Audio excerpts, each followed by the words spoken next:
Mm-hmm. I heard that. I didn't know who that was. Sorry. No? No. He's a Canadian. He's a Canadian comedian, actually. That was a star of Saturday Night Live back in the '90s. Yeah. You'd recognize his face probably. I guess I should get out of my little mushroom house. Well, Deputy Mayor, I hope I don't lose my voice. I'm a little bit under the weather, so if I do, I'll turn it over to you. You can take the rest, but I should be all right. I might have technical difficulties at that point. I doubt it. That's the last thing you'll have is technical difficulties.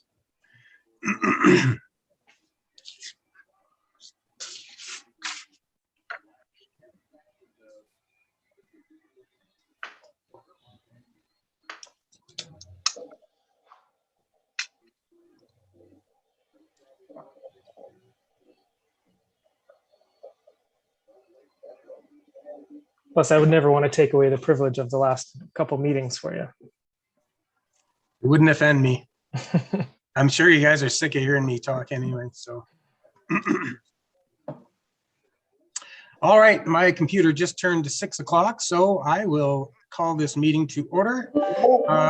With that, I think you all have an agenda that was sent to you, so I will entertain a motion to adopt the agenda as presented. Thank you, Councillor Campion. All in favor? And that is carried. That takes us to delegations, and we have some gentlemen from GFL Environmental Protection. I'm just going to turn the floor over to you folks, and you guys can take the time necessary. Welcome. Okay. Thank you, Mr. Mayor, councillors. Don Francis here, coming to you live from Saskatchewan. Brad Walls is there in Hanna. He's on the call, and I did invite Suk. I'm not sure if he made it or not. Suk, are you there? Maybe he didn't make it. He's busy with our stuff in Fort McMurray. But yeah, we wanted to give you an update on some of the challenges we've had during the construction phase of the site, mainly around some odor that we're not happy about. And we know we've been talking with many of you and some residents about it. I just wanted to give you an overview of where we're at with that. There's about 900 metric tons of material that we used as a top dressing for clay. That's a finished compost product. It's not the same finished compost that we use in the production of our product, which is what we talked about at great length during the development of this project and this site. So I want to make sure that's very clear. We used this particular finished compost. We felt it was suitable for the application during the construction phase. Unfortunately, this particular product was made using some chicken manure, which we haven't really had issues with in the past. And that's why we were somewhat mystified that there was this ammonia-y type of an odor emanating from this material. And so once we started to treat it with our odor control process, we have a procedure we use it's a natural type Earth Smart product, it's called, that is an enzyme based, eats away the odor, basically, easy way to describe it. We realized that this is something we haven't really come across before, which isn't ideal when you're building a new site in a community. So we're not really sure what happened there, and just being transparent with you. And we made the decision, instead of trying to correct it on site, we just want to remove the material. So we actually started today. We removed about 200 tons of product today, Brad. Is that right? I think is the last update I had. That's correct, Mr. Francis. Yeah, we moved 200, about 200 tons today. So we're going to get the rest of that material off the site. We're going to replace it with compost, actually, that we use for production there. And that stuff, I think we've actually shown it to Kim and some other folks. You have picked it up and smelled it or touched it, tasted it, felt it. There's no issue with that product. So we just want to get rid of the product off the site. We'll move it back to another site, and we're actually going to do some investigation on what's happened there. But we're not sure whether it's the unusual temperatures that material sat in during the 40+ degree heat wave. We don't really know, and so we're just not going to take any more chances with any ongoing odor with that product. product on site. So we should have that all off site by Friday. I think Brad's sandbagging me a bit there, probably be maybe Thursday, but we're going to get that all off, and we're bringing in the other compost that you guys have seen to finish the final construction phase of top dressing that clay. Okay, and that compost that is coming on site for production is the product that we discussed during the approval process, which is manufactured from food waste, veggies, fruit, wood, straw, that kind of thing. No chicken manure. Okay, so that's the update we wanted to provide. We're frankly, we were disappointed that this transpired. It's unacceptable for us to have any order, especially during the construction phase, and frankly a little embarrassed by it. And we're not going to let it continue. We're going to correct it and move forward and celebrate the site and everything it has to offer to our company and the community, and get things rolling.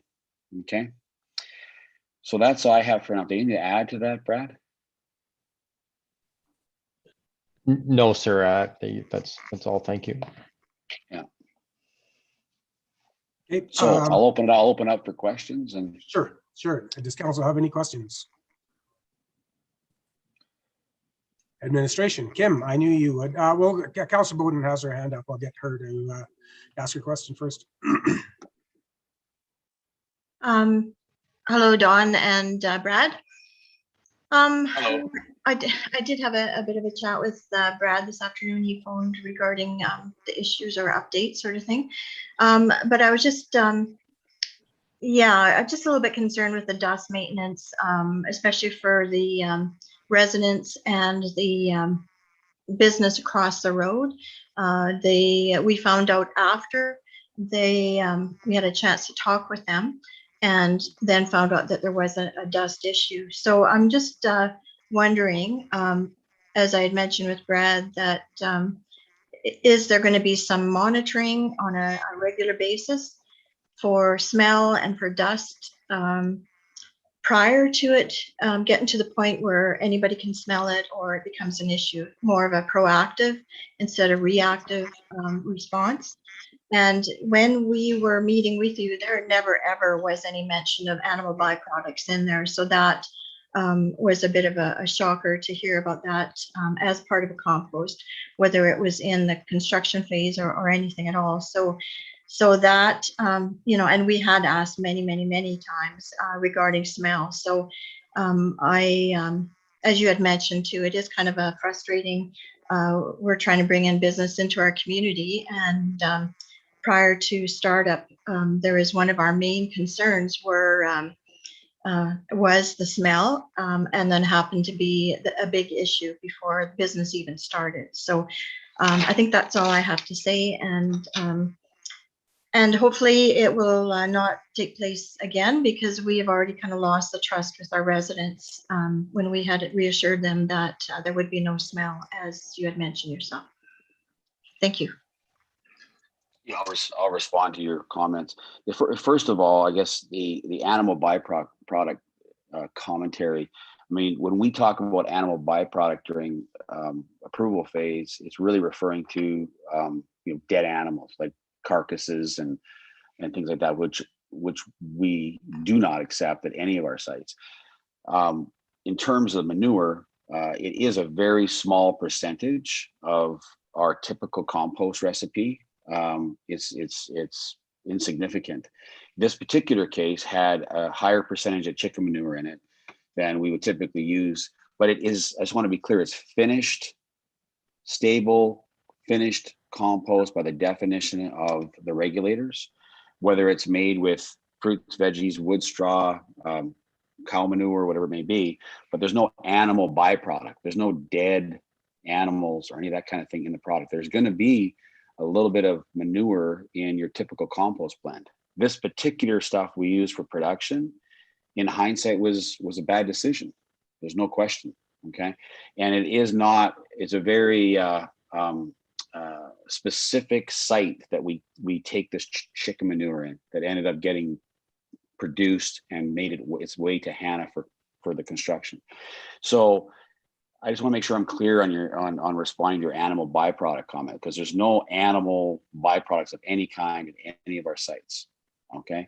I guess my concern or comment is as far as that sort of encompass the manure point of that, being that manure is a byproduct. Well, But, no, fair enough. But yeah. when people talk, sorry to interrupt, when people talk in compost world about animal byproducts, they typically referring to dead animals. So when we take straw, for example, say from spruce meadows, there's going to be some manure in it, but we're not taking massive amounts of manure from a feedlot next door. So that's the difference. There's going to be a little bit of manure. We're talking like less than 1% kind of a thing. I don't know the exact number, but it's very, very small. But I just want to make sure I differentiate between animal byproduct when we talk about it in our industry is dead animals, carcasses, like down at Cargill, where they take care of those kind of things. And in the old days, they actually did compost some of those animals. We don't do that at all. Okay. So back to, I think the more important part is the proactive operating procedures we have for dust and odor. And I think it's important to point out here that during the construction here, Brad is our operator of the site, extremely capable individual who will be operating that Hanna site when we cut the ribbon moving forward. And he'll be managing that site every day, whether he's physically there or not every day. His schedule will dictate, but he will be there more often than not. And I think what transpired, again, being transparent, which is the way we operate. I think you guys have seen that since we've engaged, a couple of years ago, is that, we would have been, I think, a little ahead of this issue and had that material, determined that material had to be removed a lot quicker if Brad had been on site a little bit more during the construction phase. But we have a construction team, right, that is operating heavy equipment, and they're building the site to our specifications. And Brad is a part of that process, but it's not really his core role in terms of the site. It's his role is to operate that thing until he retires, kind of a thing, right? So with him being there, Sandra, he's going to be managing our dust and odor standard operating procedures, which are extremely proactive. Every day we have odor monitoring activities. We're recording all the metrics in terms of dust. As weather dictates, as traffic and activity dictates, we're taking measures to control the dust. Those things will happen on a very on an ongoing basis when the site is operating. During construction, admittedly, there's times where, truck drivers, we talked about it today, Brad and I, some frustrations we had today with the truck drivers. So, I'm not critical of truck drivers, they're the salt of the earth, but they can be a challenge to manage sometimes on site. And during construction, there's definitely, some issues there that we try to keep under control. My point of that commentary is that when we go live and we're operating a site, trucks coming in and out, managing our schedule, dust and odor will be controlled in a proactive manner. Okay. And especially the communication regarding anything that would be impactful at all to any neighbors, if there was ever anything. So that's a bit of a long, I babbled on for a bit there, but I think, you've got you get the picture. Does that answer your question, Sandra? Yes, and Brad has been very responsive on the numerous complaints that we have had and contact with him. He has returned calls and updated and that sort of thing. So yeah, I look forward to that continuing. And as I mentioned, the proactive nature of the operation. Thank you. Mr. Neal. Thank you, Mr. Mayor. I just wanted to give Don and or Brad a chance to talk a little bit about how the employment's going out there, how many people they've been in the process of hiring, and kind of what they're looking at down the road. I know that there has been some hires made, but maybe if either Don or Brad can kind of share what they have as an update to council. Yeah, hey Brad, maybe you can pipe in on that. You're more up to speed on where we're at real time there. Thank you, sir. Yeah, thank you, Your Worship. Yeah, we have currently had 3 successful applicants in the Hanna area, one directly from the town. Very excited by that young lady, and I think she's going to be absolutely amazing. We're very excited about that. I've had multiple interviews in the past 3 months, 2 months rather, with many different citizens in the town. We are currently we're engaging with one other young lady that we're looking to bring on as our scale operator. And we're still looking for 3 more operators. So we'll be running more interviews hopefully this week and probably into latter part of next week as well. Anything else, Chad? Yeah, and remember, this is just for the commissioning of the site. As the site volume is going to be accelerated in stages. Like this season for us, in terms of production, there will start as soon as the ribbon's cut, and then we will ramp up to about 30% capacity in terms of a run rate of product made. So my point is that next year is when we're going to be hiring to fulfill the requirement we need to get ourselves to 100% production. So that will increase the headcount much more significantly than we are currently hiring for. So, we're probably looking in the stage in the area next year of in the neighborhood of about maybe 12 to 15 people as a total headcount in that range in the first half of the year. So we'll keep you informed on that, how that goes. We'd like to hire everybody local, as long as they're qualified, and I think we've got a good start on that. Excellent. Did that answer your question, Kim? Yeah, I just wanted council to know where that process was at, and as Councillor Bowden reiterated, yes, we've had some frustrating challenges with odor, and we've had some businesses and residents not too happy with the odor, but as Councillor Bowden reiterated, Brad has been very receptive to any calls, any emails, texts. When I hear something from a resident or when I smell the odor myself, Brad's been very receptive. So I got my fingers crossed that we gonna get it solved here this week, and we're gonna have a good positive movement forward. Well, I can rest assure you that's what's going to happen, Kim. And I do want to add, we are very, very interested in the new year to make sure we'd like to engage more trucking organizations in the area as well, and we'd like to kind of work with you a bit on identifying. We know who many of them are, but we'd like to talk a little bit more about that with you guys, because we have a lot of volume of trucks over the course of a 12-month cycle, and we'd like to make sure that the local haulers get an opportunity for a piece of that, because that's really where the most significant opportunity is, I think, from driving economic benefit into the community. Okay. Director Armstrong, our Director of Business Communication, did indicate that there was a question on YouTube since this is being broadcast. Yeah, I think you've kind of answered it, but I'll let you maybe summarize it a little bit. The question is, and this is regarding smell, how are you going to prevent this from happening again? And if it does happen, then what? Well, I think I'll reiterate what I mentioned earlier. The compost that we use for production is the product. Actually, we have stockpiled some there, and that is a completely different recipe than the product that we used for the construction phase. And we're 100% confident that there'll be no odor created from the compost that we'll be using for production. I mean, it's just two different products. And in hindsight, like I indicated earlier, we shouldn't have used that particular blend for the construction phase. If we have odor in the future, which I say will be very unlikely, but if there's an odor for some reason, we get a bad batch of compost in that's not identified until it hits the ground there, we have a treatment procedure. We use a product called Earth Smart that works very, very well. It's applied. It's a natural enzyme product. There's nothing, there's not nasty chemicals or anything like that.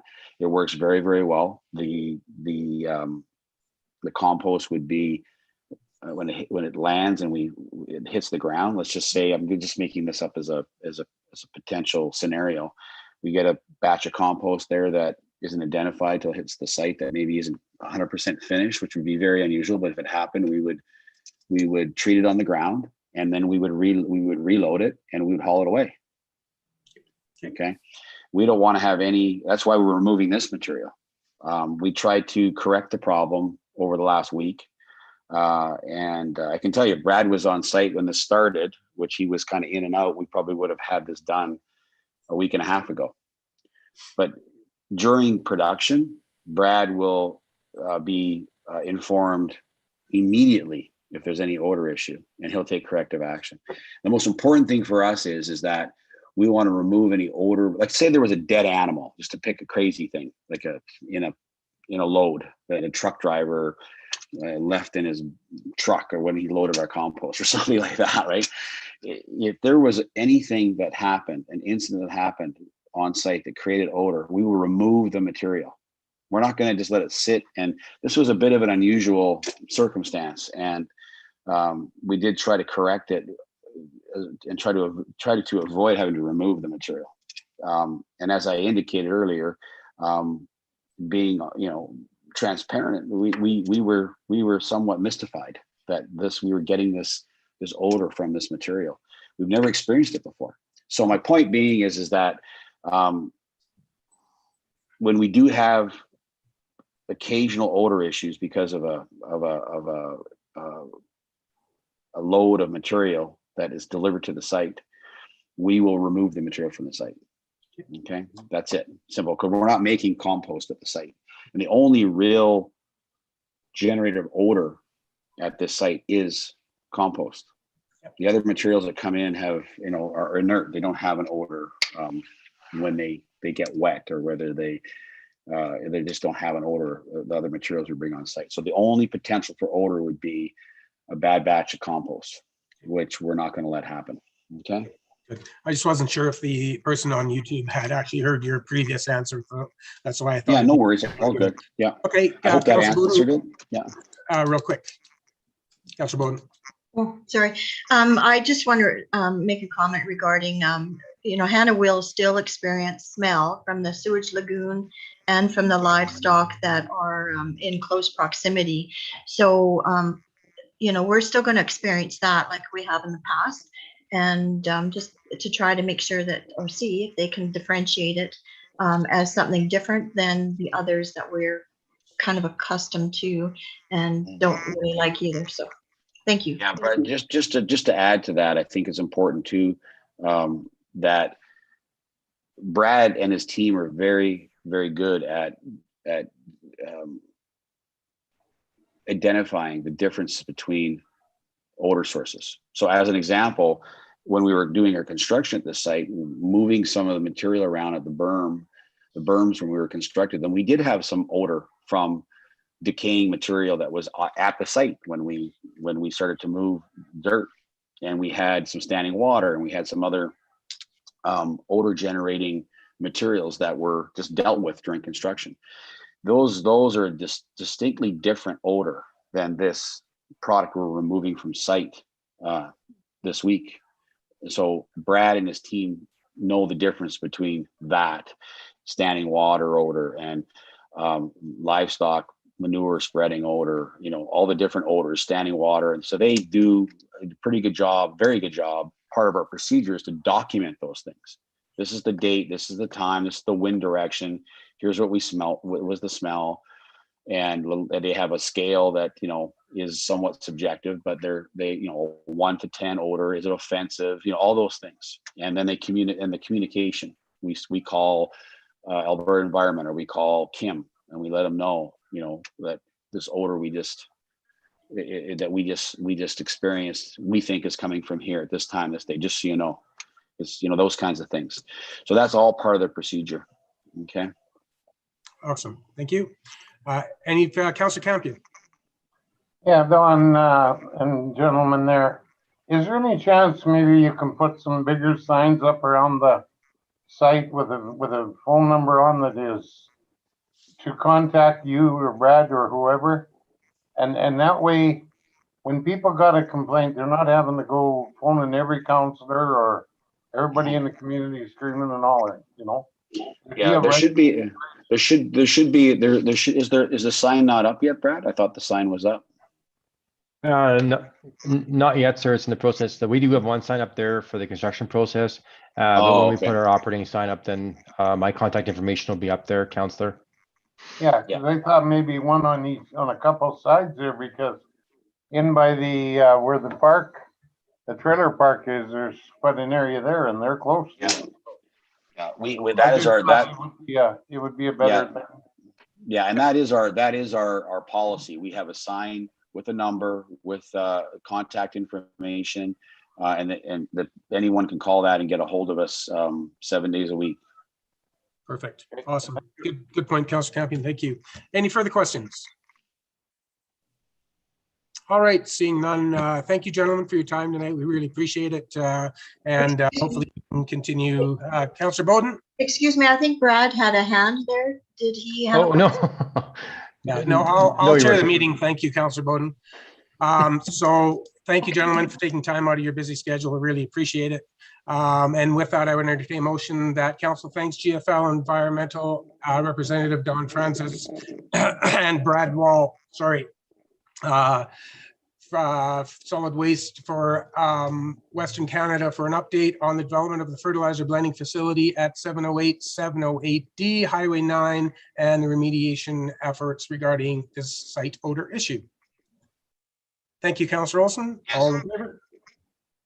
And that is carried. Thank you, gentlemen. Have a great evening. Yes, thank you, folks. Appreciate it. Thank you. All right, that takes us to public presentation, and I believe we have a gentleman here to speak to council.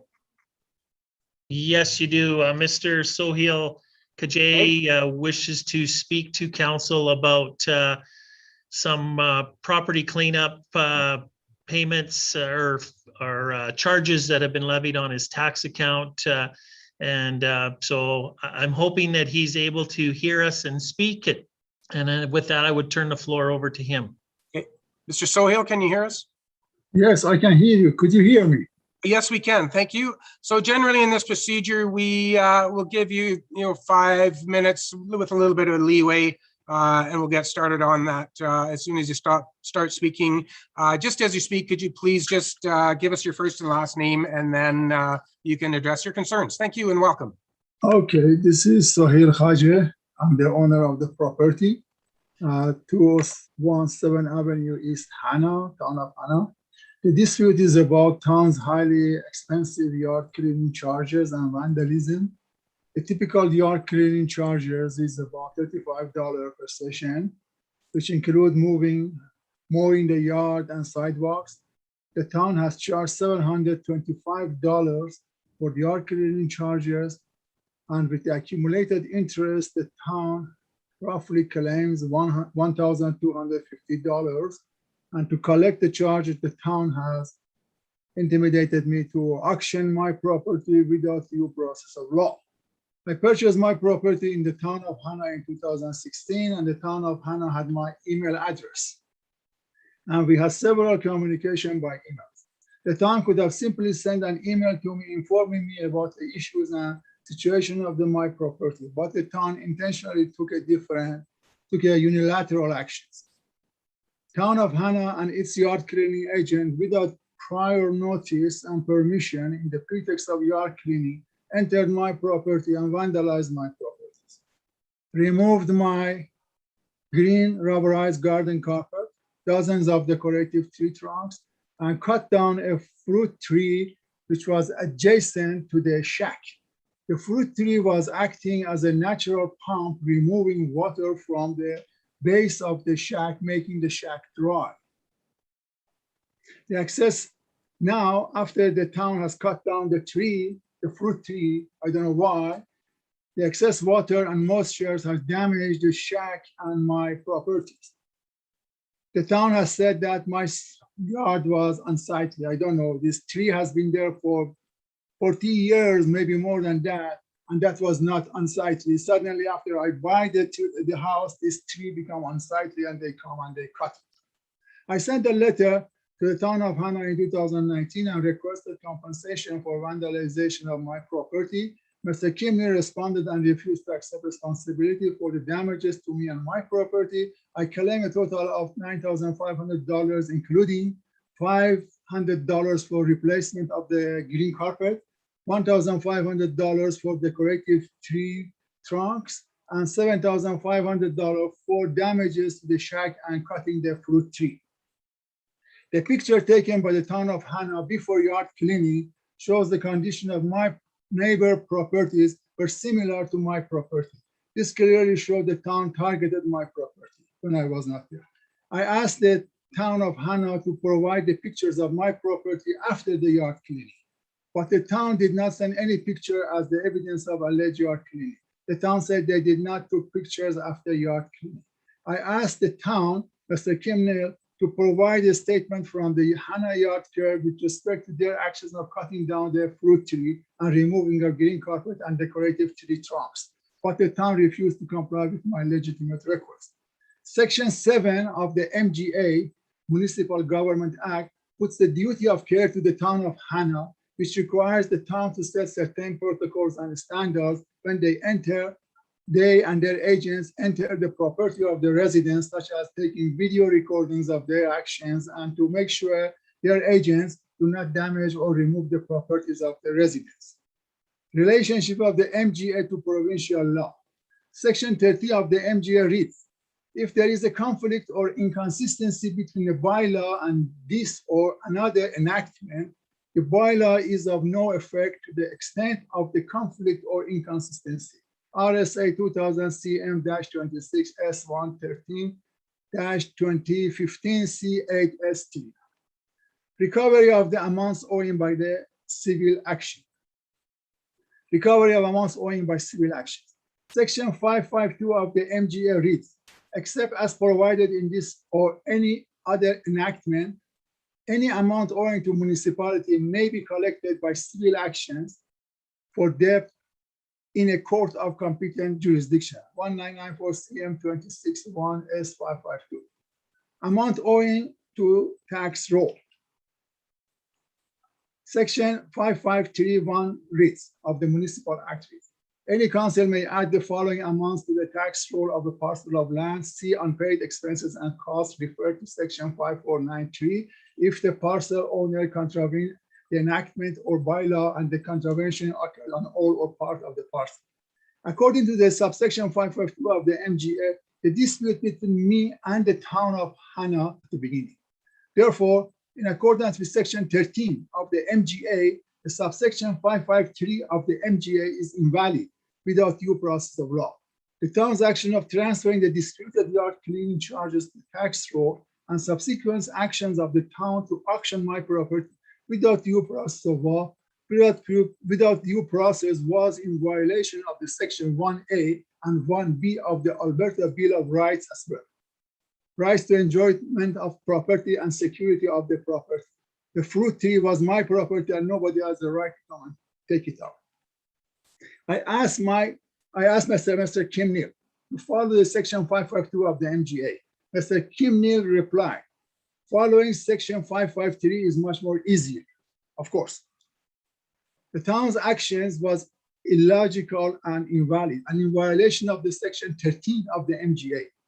The section 553 of the MGA opens the hands of the town's administration or the arms of the state to act as judge, executor, and prosecutors. Divisions of powers are fundamental and constitutional rights. Due process must be followed.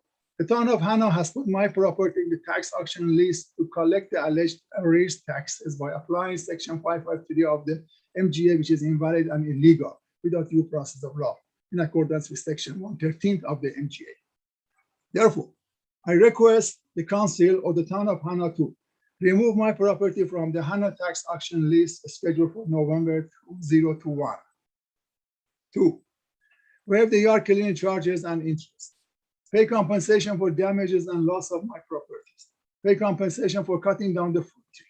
Pay compensation for fixing the base of the shack. provide a written response to this complaint by September 20, 2021, or next week. Thank you. That's what, I hope I didn't go more than 5 minutes.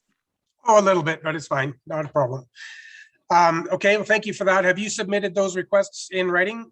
Yes, I have done this request in writing to Mr. Kimner. Several communications I have done with Mr. Kimner, and I asked him to provide the copy a couple of days ago. I asked him to provide a copy of all my communication to the council members to read it, and the laws and things. And for sure, the council members should know that Section 13 of the MGA clearly says that the Section 553 is invalid because it's in violations of the Charter of Rights.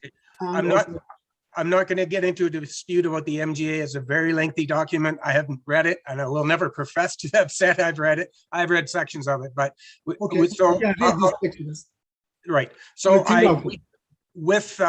with public presentation, we don't make a decision the evening that we receive public presentation. Just want you to let you know, we never have, we just never do.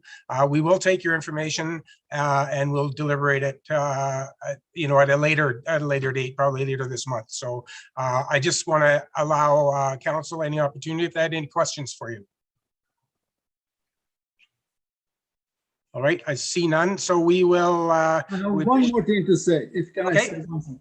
Well, a couple of weeks ago, somebody in the city of Winnipeg, they went and cut down somebody's trees in front of their house. And I think you should have been aware of that. And it's becoming a public notice, and all the town councillors, they gathered and they protested the cutting of somebody's trees.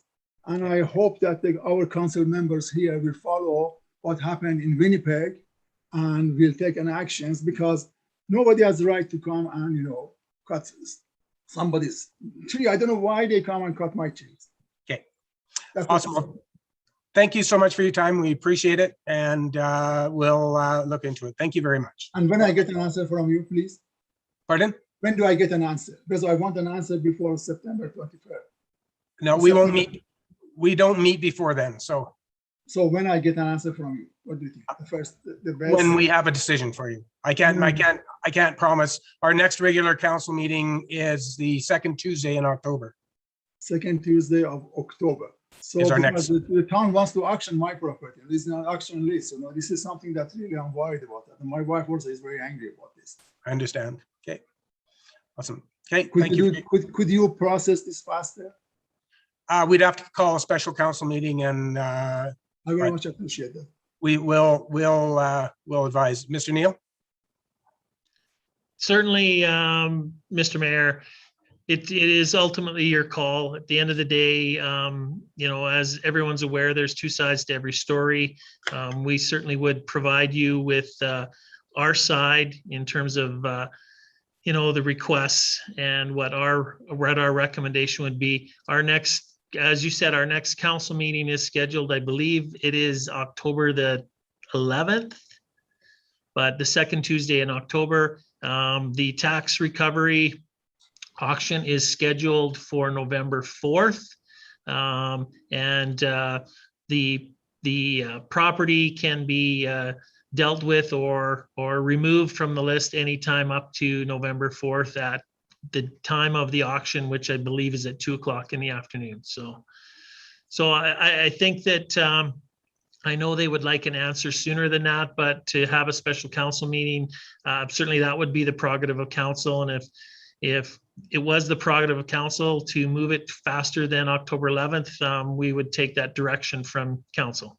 Yeah, I don't see that's necessary personally. So, but we will look into it, and we will get back to you. But it will not be before our next council meeting. Thank you for your time. Okay, thank you. All right, so that moves us on to our meeting minutes. I would, where are we at here? I would entertain a motion that the meeting minutes of regular council meeting held August 10th, 2021 be adopted as presented. Thank you, Councillor Olson. Any questions, errors, or omissions? I'll call the question then. All in favor? That is carried. That takes us to 5.2. I would entertain a motion that the meeting minutes of special council meeting held August 25th, 2021 be adopted as presented. Thank you, Councillor Stickle. Any questions regarding the special council meeting? All right, I'll call a question. All in favor? That is carried. 5.3, I would entertain a motion that the minutes of the information meeting of council held August 25th, 2021 be adopted as presented. Thank you, Councillor Deadlock. Any questions regarding the information meeting minutes?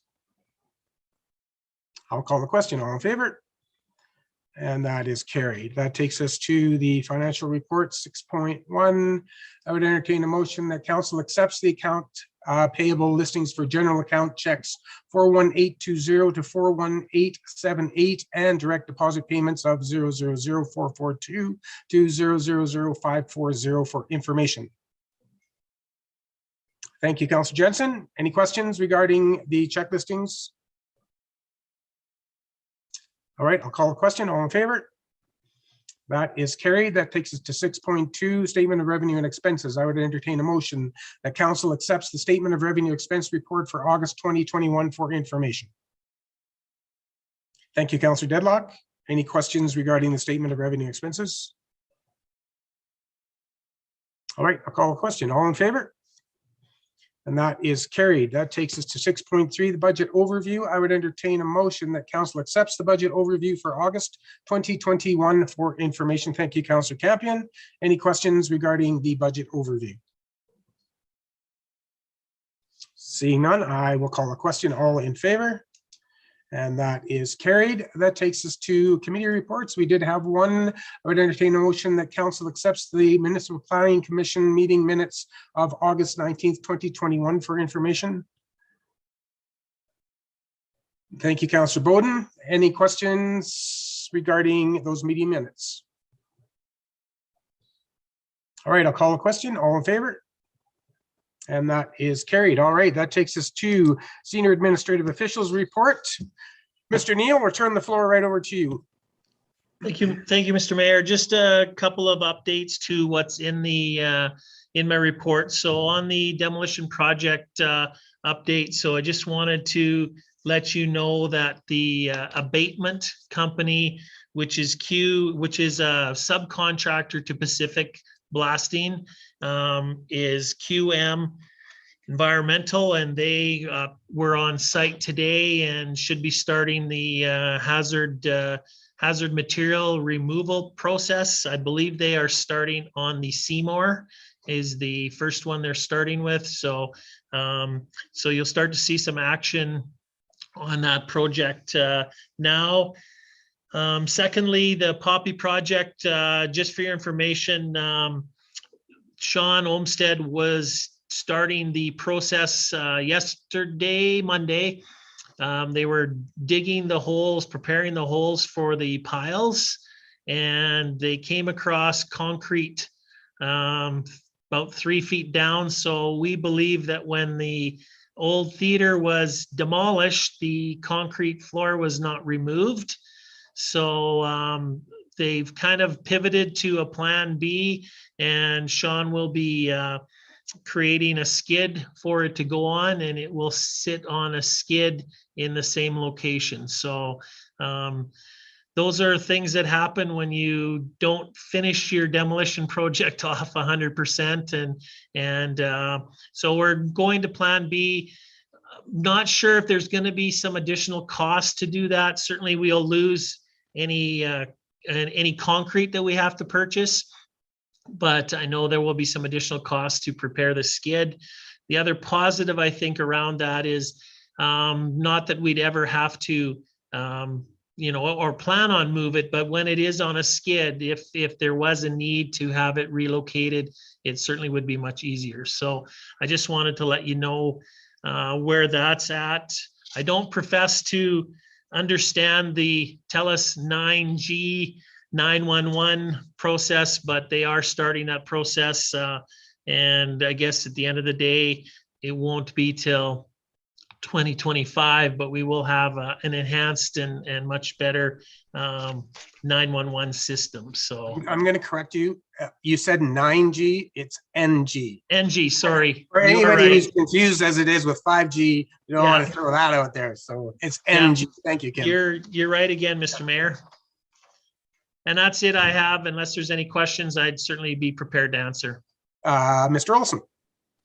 I just had a question. The one project where they need to get the exemption for the one demolition, it just says later, like, is that still good potential for this similar timeline? Are we talking weeks or months, or any idea? So it's a very good question. In chatting with the QM guys today, they're going to take another look at the building, a closer look at the building when they're there. And if all of the material that has to be removed, it's hazardous, and I know there is vermiculite in the cement blocks, they can access that from the outside. They're going to take a look at see if there's anything else in there that might be hazardous, and if it's not, they'll try and proceed without that regulation. But he did say that OH&S has been very slow with approvals of Section 34, so there might be some changes there. If not, we're at the whim of OH&S, and I don't think anybody wants to hazard a guess at how quickly they will turn it around. They are not known for their speed, I'm sure.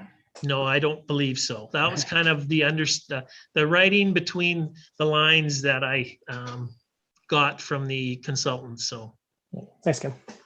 Thanks, Councillor Olson. Any further questions for, yes, Councillor Campion? Just a remark to council that being the chair of Big Country Waste, we have a meeting tomorrow night, and I'm going to advise them that I want this product and stuff coming out of there monitored pretty close once the demolition stuff comes, because if the abatement stuff is not removed properly, and if it gets mixed in that, and we go putting it into a demolition pile, and Alberta Environment catches us on that, there's going to be an expense to it that Big Country Waste can't afford. So I'm going to ask our operating manager to make sure that he's on top of it, that we keep an eye on the loads as they're coming out there. So hopefully the job is done the way it's supposed to be done. Okay, thank you. Any further questions? All right, thank you, Mr. Neal. Appreciate that. That takes us to 8.2, Director of Business and Communications. Director Armstrong, the floor is yours. Thank you, Your Worship. I just have one thing to add, just to bring you a little bit into my world on a daily basis.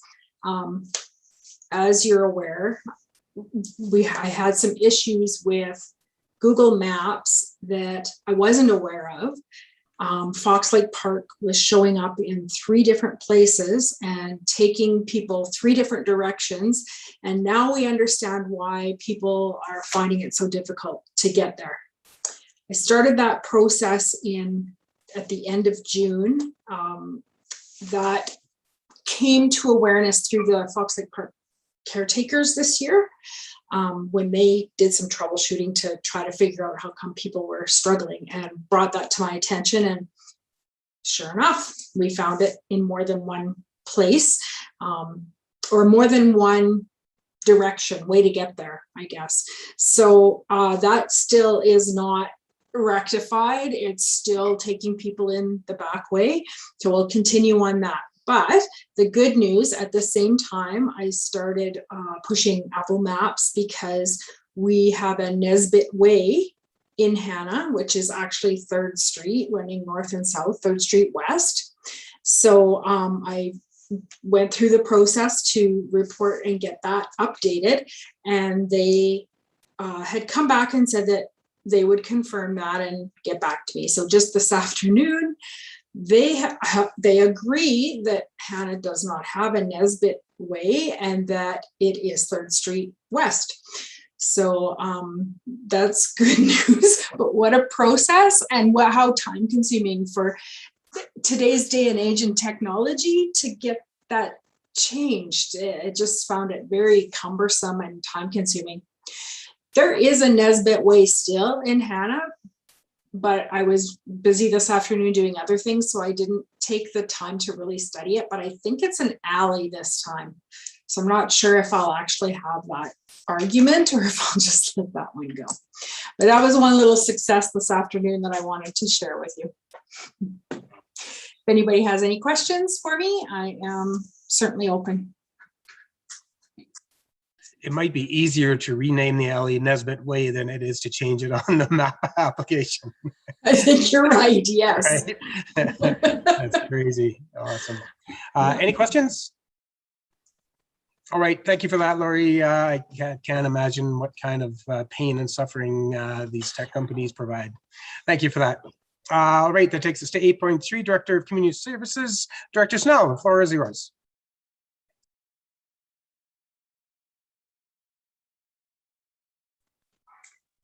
Your Worship, Council. My reports before you. We've had a busy couple of weeks, couple of months, I guess.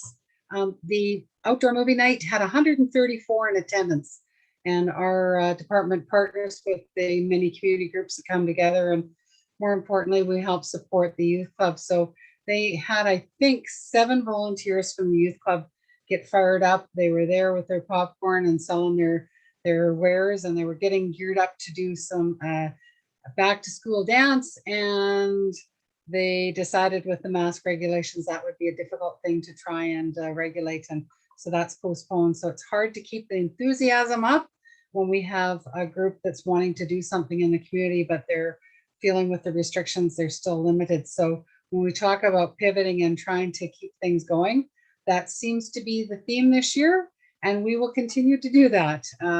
We'll continue to pivot. The organizations such as hockey and figure skating, the ice users have got together. We've had an ice meeting and they're ready to go. I've had a correspondence with Clint Mole, and high school hockey is actually going to go 5 days a week this year. They're going in the afternoons, and he's got one group that wants to go for a morning practice. So that's kind of cool. It's nice to see it used, and I certainly appreciate the way the high school works with our team in order to just try and make the scheduling the best that it can be. They come in the afternoon, so that means we don't have to do a split shift or bring guys in for a longer shift. So that's rather cool. Our long-awaited Mayor's Garden Party has changed. We've pivoted again. Unfortunately, we were really promoting it, looking forward to this event, and on a personal level, I was looking forward to being a little more involved this year, and unfortunately, it's just the best decision. I certainly agree with Mayor Warwick that perhaps having an in-person dinner at this time wasn't perhaps the wisest or the best choice. So we are still going ahead with a pickup service for those that have registered. We've been busy contacting folks, and they'll be able to pick up their lunch that day. Our caterer had already made arrangements for the meal. We already had our centerpieces ordered, and that would have been a loss for the businesses who already put funds out. And the seniors very much appreciate the appreciation anyways. They certainly get the message that they are appreciated. So we are still taking a few more registrations until Thursday. I will confirm with the caterer on Friday, and we will get ready to roll out on Tuesday. So if there are members of council who are available on Tuesday around that 11:15, we are blocking people in groups of 40 for 15 minutes, and we'll Trina and her crew will package those up in takeout containers, and we will have people come in those 15-minute increments to pick up their meals. For those that cannot pick up, we will definitely deliver. Last night at our community services board, I'm pleased to advise that 2 members have volunteered to assist with delivery. So if there's anyone on council, please just drop me a quick email and let me know that you're available. If it's just for a half an hour, that's fine. We'll take that help. And I think it'll go fairly smoothly. That's not the first time it's been done. I know there's I believe one organization had it in lieu of their Christmas party. They did a supper pickup. So I think we'll give it a shot, and we will definitely distribute the information about Hanna Cares out to people and let them know what services are available as well. So that's just something coming up, and we're still got lots on the griddle. Our crew is busy wrapping up for the season. We're hopeful to get lines blown out a little earlier this year, but great reports coming back from our programs this year. Our staff, really good reports about the pool. I had a very nice compliment from one gentleman who said, every time we went there, if we wanted to lane swim, and the guards would very easily put in an extra lane for us and accommodated us, and they felt that it was a great family atmosphere, and that's what we like to hear back. So, and also lots of compliments this year about Fox Lake, and Lori's comment about how the caretakers followed up on a concern from patrons. That just shows their commitment. So it's been a good summer, and we're looking forward to the winter. Any questions for any members of council in regards to the department and some of the initiatives that we have undertaken? Councilor Bowden? No, I'd just like to thank you and your crew for all the work they've been doing, and in this crazy time. So thank you very much. Thank you. Any further questions? I guess the only benefit to the Mayor's Garden Party change is most of them are not on social media, so they can't throw out a hashtag worst Mayor's Garden Party ever or something like that. So thank you for all your hard work on that, Gwen. I know it's kind of a disappointment and a letdown, but at least I'll get something out of it. So thank you for your work. Appreciate it. Thank you. All right, 8.4 takes us to the Director of Protective Services. Director Moll, the floor is yours. There you go. Thank you very much, Mr. Mayor. I don't really have anything to add to my written report. A little bit of development activity, getting once again a lot of home occupations coming in. I think once again that's a sign of the times. And just to reiterate on my comments on the CN property, I'm pleased with the progress that has taken place in the cooperation of CN, the company, to finally get that done. That's been the end of a very long process, and I believe we've accomplished a great deal there. So that's all I really have. Thank you. Excellent. Thank you, Director Moll. Is there any questions for Director Moll? Okay, thank you for that. That takes us to, last but not least, the Director of Public Works. Director Olson, the floor is yours. Not many more times to get to hear this, Mr. Mayor. I have nothing further to add to my report at this time, but I will gladly take questions if there's any. Okay, I think there may be, I'm not sure. Questions for the Director of, yes, Councillor Olson. Just one question about the boat launch at Fox Lake. How often do you guys end up cleaning that out? Like, does this last a year or two, or is this an annual thing? No, it's an annual thing. I was out there 3 times this year, mostly because it's low. There's quite a sandbar quite a ways out. Dr. Dave has some ideas, and we have discussed it at our directors meeting. We're going to meet up with them, and Gwen and Kim and myself, we're going to go out and just see what kind of ideas he's thinking about, and if there's a way we can rectify what's happening. But it'll have to be something that's engineered and designed properly if we're going to do it, right? There hasn't been an issue in the past years because it's been deeper. It's had more water in it, but this year it's pretty shallow. Yeah, I suspect it's easy to get in there and clean it out now, but a little water will help. Yeah, for sure. Absolutely. I did take the hoe out and we did scrape it back quite a ways. But Dr. Dave already had his boat out, so we didn't get to try it. Is there any further questions for Director Olson? Yes, Councillor Campion. Yeah, thank you, Brent, for the going out open the columbarium thing the other day. We'll be asking you again to open it. We'll be putting Archie in place on Friday the 24th. Yep. Services at 1 at the community center, and then we'll be having lunch here, hopefully, unless this COVID thing shuts us down, and then we'll be taking them out after to place them in the same one.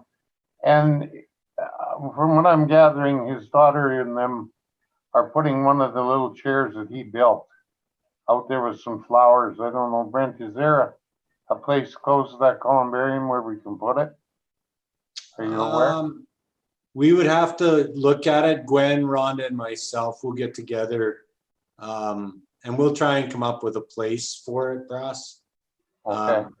We'll talk to you about it one of these days. But the three of us will get together because Gwen's crew cuts the grass, my crew digs the graves, so and plows the area out. So we'll get together and figure something out. But we'll talk to you about that. Yeah, I believe it's a wooden chair, so that's all I know. I just wanted to give you a heads up on it. So okay, thank you. Thank you. So, Mr. Mayor, just in response to Councillor Campion's question, so we have to be very careful, Councillor Campion. I just want to be clear because we don't have anything on the columbarium pads now, and it's like anything else. If you start allowing something to happen, there's 30 niches in each columbarium, so there's potentially 90 things that could be put out there. So we'd have to be careful if and we'd have to see what type of chair, Councillor Campion. If it could be treated almost like a donated bench potentially, and put out there.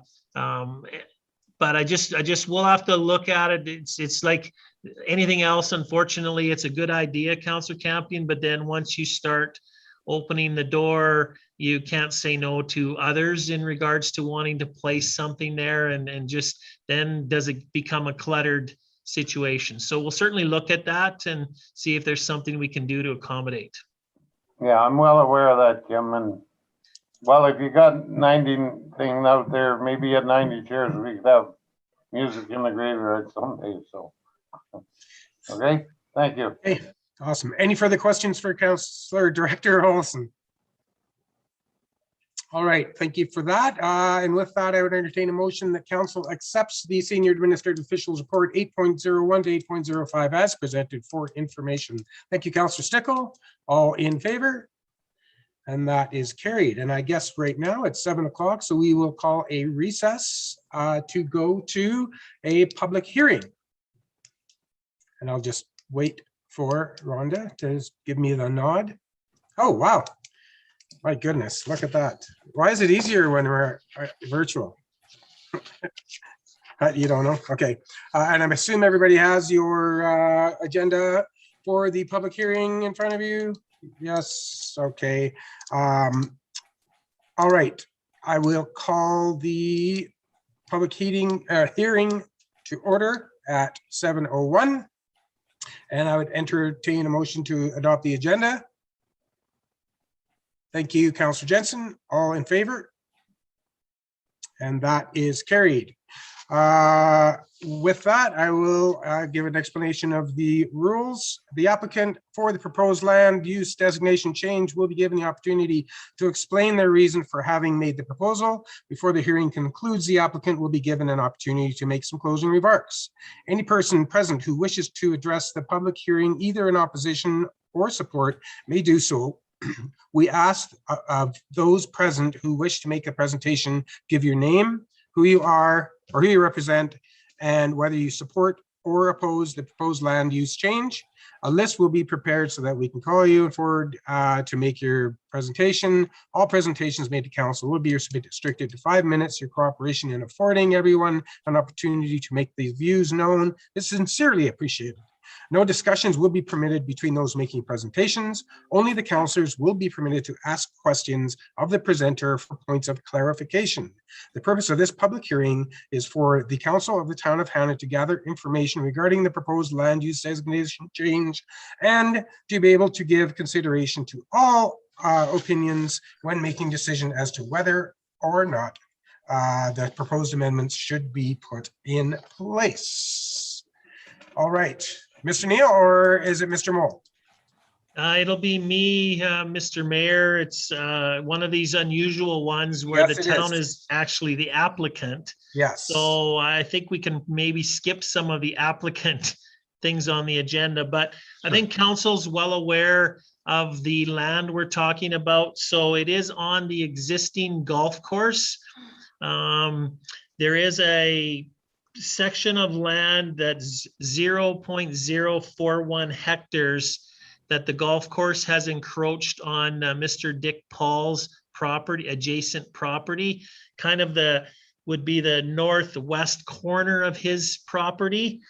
And so in discussions with Mr. Paul, there's a bit of a land swap or boundary adjustment. So what the subdivision, one of the conditions on the subdivision application or boundary adjustment, they call it, is that we redesignate the land. So it's been a convoluted process for a very simple thing, but basically we're going to, the golf course, which is the town, will be receiving 0.41 hectares to be added to our land, which was originally Mr. Paul's land that was designated residential acreage.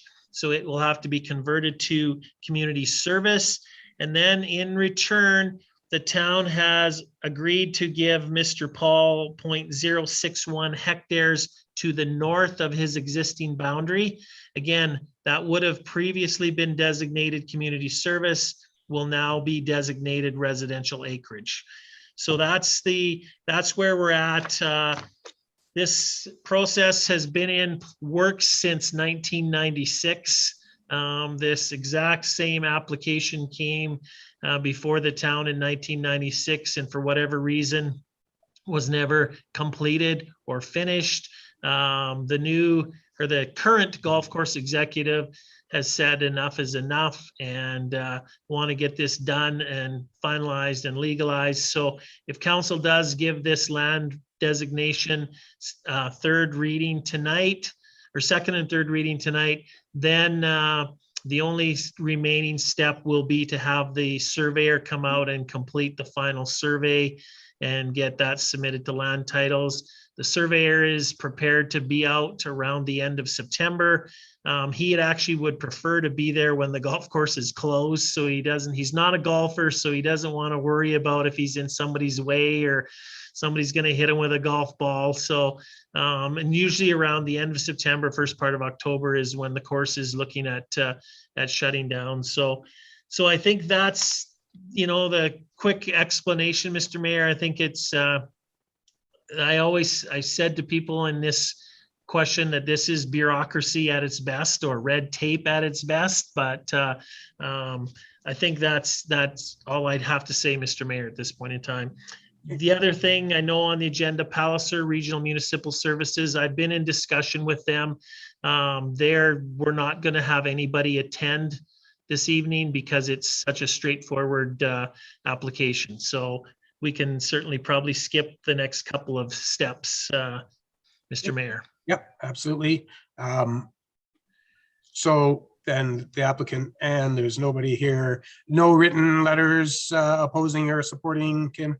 No, Mr. Mayor, we, as it says in the background, it was advertised in the paper for 3 weeks, some social media on it. I'm not surprised we didn't get any letters either in support or opposed, and never even had any calls or questions. So it's been basically non-existent. So, which is what I anticipated. Exactly. Okay. Is there any questions from council? No. Okay. I think that's, you want a closing remark, Kim? I don't want a closing remark, no. Finally, never mind. All right. So we will close this meeting at 7:07.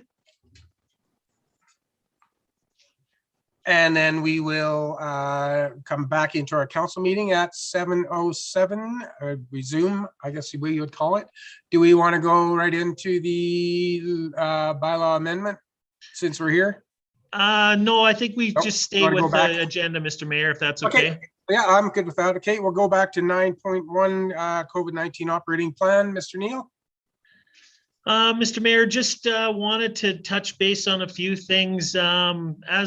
As we all know, that as of September 4th, The province has instituted mandatory masking indoors. That's really the only one that's affected us. Obviously, we don't serve any alcohol, so we're not involved in having to shut down at 10. And our staff is pretty much comfortable working from the office. So a little bit different than some places where people want to work from home.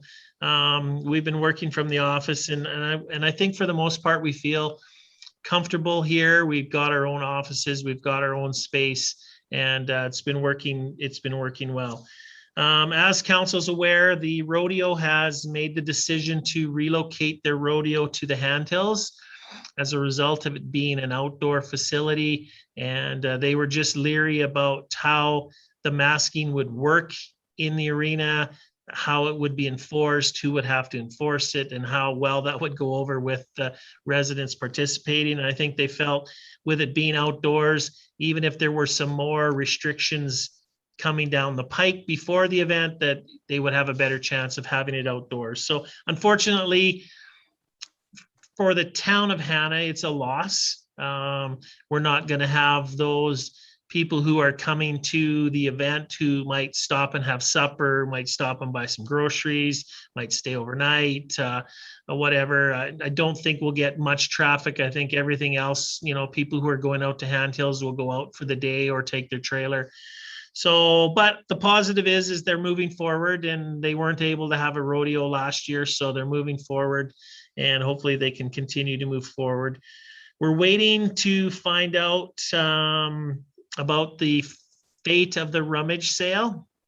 So my understanding is they're having a meeting tomorrow evening, and they'll make a decision whether they're going to go forward or not. Curling rink, again, same position as the arena.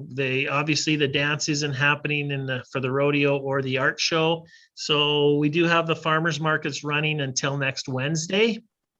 And then if the rummage sale goes ahead, it goes ahead. If not, the facility will probably sit vacant in anticipation of making curling ice.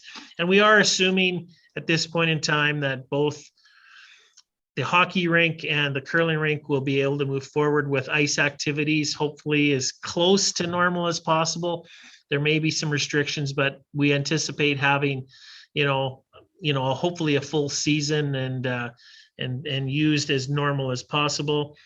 Again, Centennial Place is operating. We haven't changed anything there. We're in full hours of operation. Just in case anybody asks you any questions, so certainly our expectation, and I think the province expectation, is if you enter the facility, you are masked. But when you go to do the activity that you are there for, whether it's walking, whether it's pickleball, whether it's dancing, whether it's working out in the fitness room, you are able to remove your mask while you're participating in that. Hopefully put your mask back on and leave the facility. Community center, again, there's been no capacity restrictions on any events, but we have had some events canceled in the community center. And I think, again, it just goes back to they're not comfortable wanting to have an event where people are supposed to be masked, and they don't want to be the mask police and get into altercations with people to say, no, you need to wear your mask, and people not wanting to wear it. So we have had a few events back out. Hopefully we get through this and we can move forward. We were looking forward to having, a pretty close to normal fall. We did get in that period of time 3 or 4 weddings in the facility. So it was starting to get back to normal, but this has kind of put a little damper on it. So campground will be closed as of tomorrow. Obviously, swimming pool, spray park are closed. Lions Hall, very same as the community center. So things are hopefully, we're going to continue to move forward and be flexible. Currently, all our staff are working. As council's aware, Kathy Lee has retired and Raylene Litticoat has transferred into her position. We filled Raylene's position at Centennial Place. And now we are basically recruiting to fill the position that was vacated by Angela McGillian. So we're in the process of that recruitment now, and hopefully we'll get some good candidates. We still have some long-term seasonal working with Gwen's crew, winterizing stuff, getting things ready, and being able to assist with getting the ice in here. So if we get some good weather through the fall, they can get a lot accomplished outside, which reduces the stuff that needs to be done in the spring. So other than that, I just wanted to give you a quick update on COVID, Mr. Mayor. Like I said, it's an unusual time because before we were always restricted by capacities. Now there's no restrictions on capacities. It's just, whether the users want to facilitate the masking and the enforcement of masking. And again, as Director Snell said, with the youth club, that was their biggest challenge moving forward with canceling the dance. Is the chaperones and the youth club board didn't want to be the people that were having to say, no, you need to have your mask on. You got to have your mask on. And they didn't want to be put in that position. So, and I don't think anybody does. So I think that's it, Mr. Mayor, unless there's any questions on the plan. Okay, questions? Has anybody heard whether Prairie Land or JC's share at school are doing any like football, volleyball, basketball? Is any of that happening? Do you know? Have you heard any of that? Like, I just was wondering. Yes, Councillor Olsen, I guess you would know. I know I'm coaching a volleyball team. There's basketball teams lined up. They had their Sun Bowl football. That one's easy being outside. There's already schools booking like overnight tournaments for volleyball. So it's, as of right now, things are moving. Okay, good. That would kind of affect minor hockey, I would think, like kind of they parallel each other, I guess, sometimes. So hopefully minor hockey gets to go. Yes, yeah, Director Snow. Yes, Mayor Warwick.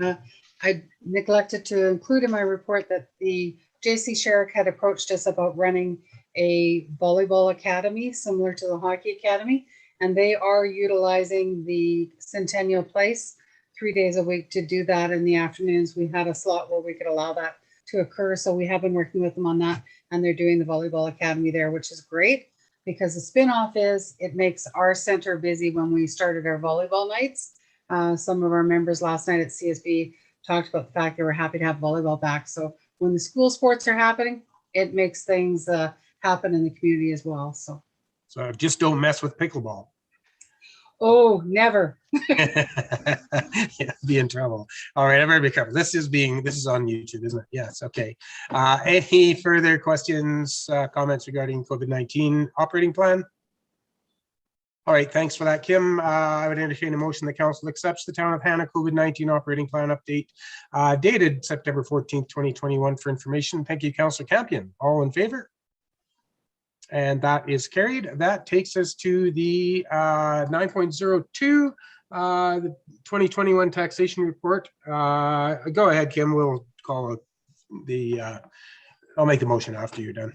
Okay, thank you, Mr. Mayor. So just wanted, I know in 2020 there was some concern with COVID, whether people would be able to pay their property tax, how it would impact our cash flow.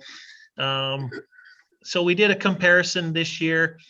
And basically, as of August 31st, which is our tax payment deadline, we had $646,000 outstanding this year versus $721,000 outstanding in 2020.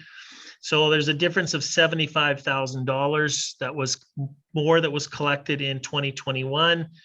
It's skewed slightly because our taxation was actually $10,000 less than 2020. So there's about $65,000 we received more as of the August 31st date, which is about 7.4% increase in paid taxes. So I know it maybe sounds outstanding that we've got 646,000 taxes still outstanding, but please note that approximately 426,000 of that 646 is in pre-authorized payments. So we will be receiving estimated 426,000 between September 1 and December 31st. So that would leave us at about 219,000 outstanding versus in 2020, it was at 288. Even that 219 is still a little high because we have received some payments, from people who forgot to pay their taxes and have been in. So we have received some payments since the beginning of September that will bring that number down a little bit less. But we still, like I said, we still have, a significant amount, but certainly an improvement, and it returns us similar to what our outstanding taxes were in 2019 before COVID hit. So, and I think I certainly know the people who have been penalized as of September 1st certainly appreciate the fact that the penalty is only 4% instead of 8%. So it might be something that future councils want to continue with as the amount, because it's still, I still think it's significant enough at 4% in September and 4% in October to have people pay serious attention to getting their taxes paid. So. Okay. Any questions from council? All right, seeing none, and I'll ask a motion that council accept the 2021 taxation report for information. Thank you, Councillor Stickle. All in favor? That is carried. All right, that takes us to our land use bylaw amendment point 10.02. I'd entertain a motion that council gives second reading to bylaw 1022-2021, the Southeast 16-31-14-W4 reseg designation bylaw. Thank you, Councillor Olson. All in favor? That is carried, and I would entertain a motion that council give third and final reading to bylaw 1022-2021, the Southeast 16-31-14-W4 redesignation bylaw. Thank you, Councillor Campion. Any final questions, comments? Then I'll call the question. All in favor? And that is carried. Good work, folks. Thank you very much. All right, that takes us to council reports. I'm going to just go by whatever my screen has. We'll start with Councillor Jensen, followed by Councillor Bowden. Councillor Jensen. My apologies for not submitting a written report. I don't have a whole lot to report. As you know, I did spend a lot of August away with my family and didn't attend a ton of meetings, but I am pleased to announce that the library has hired a new director. She is to start on the 20th. So we are excited about that, to greet her in there and wish her well for her time here in the community. She's moved to the community and we're happy to have her. That is about it for me. That's very exciting. I know Will's been just talking about it. He's pretty excited. And Stora said really good things about her. So that's good to hear. Yeah. Any questions for Councillor Jensen? Yes. Just a comment, Councillor Jensen. Hopefully, I know she starts next week, but maybe if you can put a bug in her ear, I'm sure she'll be around to meet us at the office, but that it'd be great to have her introduce herself at the next council meeting, whether that's virtual or in person, so council can put a face to a name and welcome her to our community. Absolutely. I think that bug is already out there to meet with council and special areas. So that will be great. Excellent. Good point, Kim. Thank you. All right. Thank you for that, Councillor Jensen. Councillor Bowden, followed by Councillor Dedlock. Councillor Bowden. Yeah, I'd like to just make a comment. At the August 10th council meeting, I expressed disappointment with the Hanna Learning Center and the Hanna Business Center, the hub, for not inviting councillors to meet the Ag Minister. Had I checked with these organizations prior to the council meeting, I would have found that the information gathered was directed by the minister's office, including a very limited member list. It was not my intention by any means to publicly shame the Hanna Learning Center, the hub, or any individual by any means. But I guess my comments had done so. So, both organizations are doing wonderful work in our community. My comment was made out of frustration and compassion for this community. And as I have mentioned to others, get your facts straight. I need to do that as well. So my sincere apologies to those who felt my comments were offensive to them and to their work. So my apologies. Anything to add to your report? No, I don't. Okay. Okay. Thank you for that. Any questions for Councillor Bowden? Okay, thank you for that. Councillor Deadlock, followed by Councillor Olson. Councillor Deadlock. I haven't been up to too much. I have nothing further to add to my report. Okay, any questions for Councillor Deadlock? Okay, thank you. Councillor Olson, followed by Councillor Campion. Councillor Olson. I guess the only thing to add, just a quick discussion with the chair of the Learning Center, with Mr. Lewis, and they worked with somebody. They're still trying to lobby advanced ed and infrastructure, whoever's setting the bill for rent. So it's still working on that. I mean, as of right now, they still want a king's ransom come April, I think, next year. But there's a lot of people on our side that realize how unreasonable it is. The other community note worth seeing is I saw a brave soul come down to do some photographs around town, including the Seymour, and went inside. I couldn't imagine. Those pictures are wild with the multiple feet of pigeon feces in there and what it smelled like, but good on him. Brave man for doing that. Councillor Bowden? That was a group that was looking at, the fellow's name was Robert Scott. Yeah, I've seen it. I've seen Robert it around Scott. stuff too. Yep. Yeah. And so they do history work and are documenting that and meeting with some individuals. So he's working on a project that will come out, and Hanna will be featured in there, as well as another individual that I haven't seen on Facebook. And so, yeah, they do that all over the place. So yeah, it was not very friendly in there. It was kind of nasty, but it could have been a lot worse than it was. So yeah, thank you for bringing it up. Anything further to add to your report, Councillor Olson? No, I have nothing else. That's it. Okay. Any questions for Councillor Olson? Okay, thank you for that. Councillor Campion, and then followed by Councillor Sickle. Councillor Campion. Yeah, nothing more to add to my report. Okay, any questions? Okay, thank you, Councillor Campion. Councillor Stickle, the floor is yours. Not much happening. Things are good at Palliser. They've been really busy. The lodge, we had both of our maintenance men quit. They're young, they want to head north and make more money, so hair on them. But we have hired James Laughlin, and he starts on the 26th of September. He looks like he's very interested. He's moved his family to Hanna from Youngstown.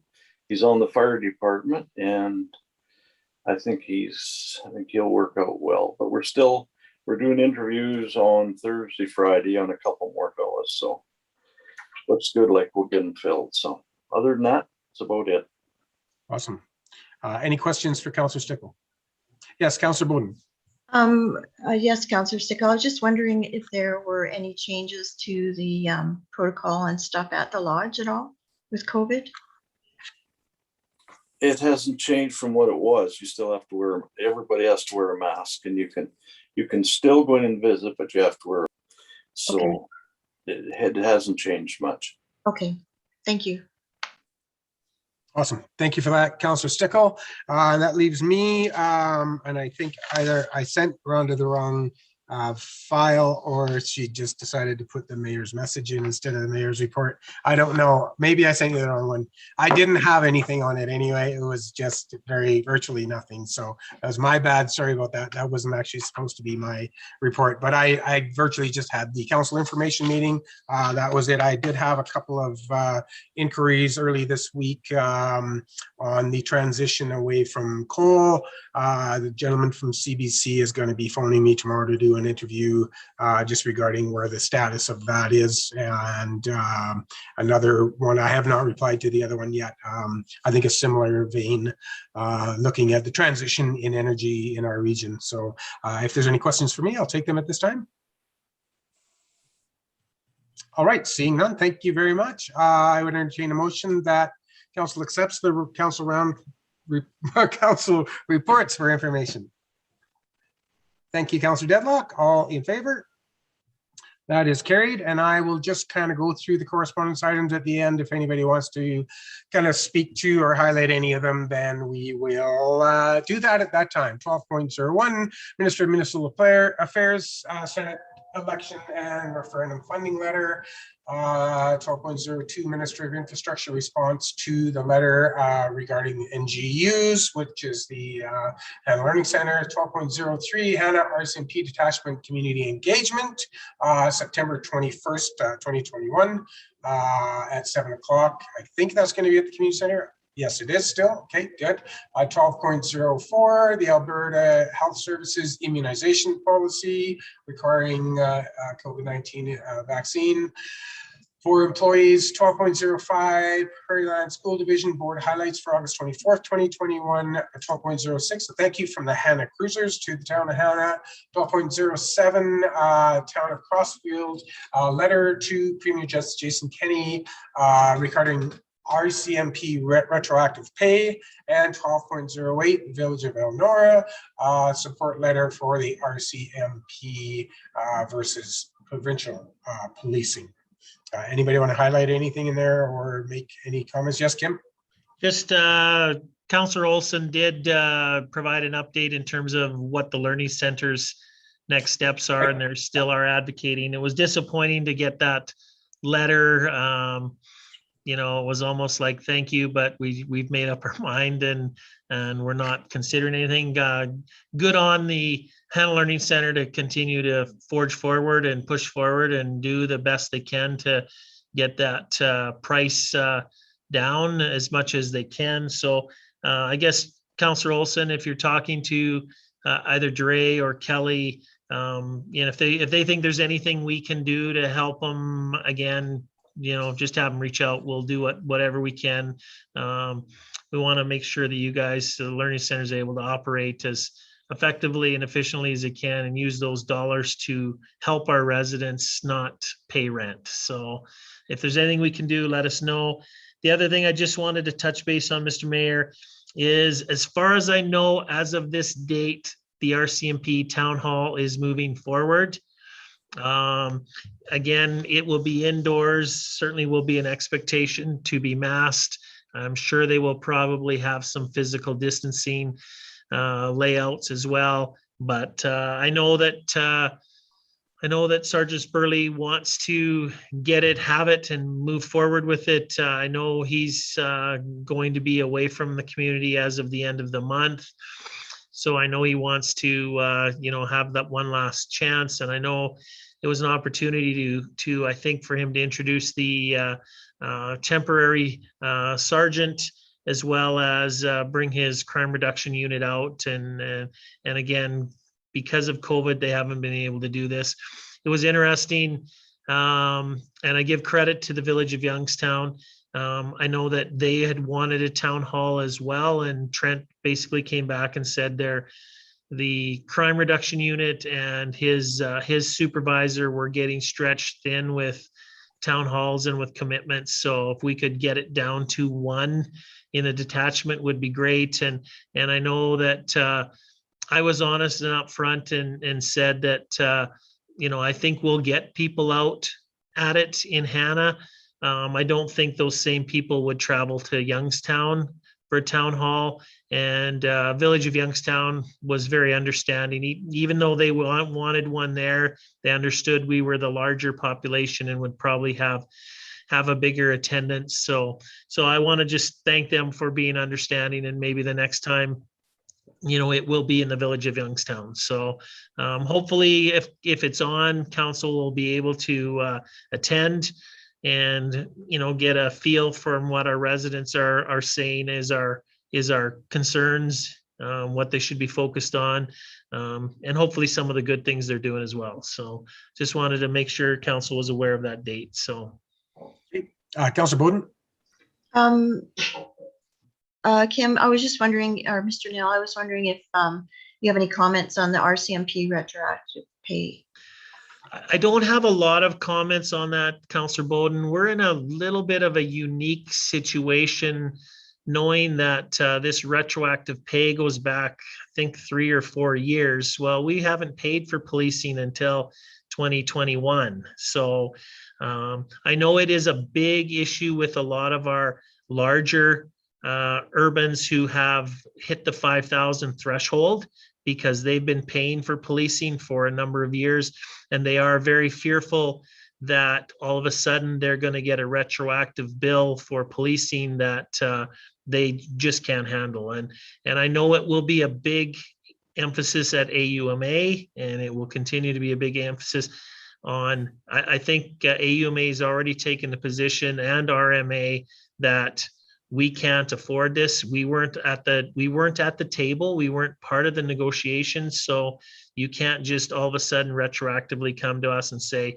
you have to pay. So it will certainly be a negotiation, and hopefully whether it's the province or the feds, they'll figure it out between the two of them and leave the municipalities out of it.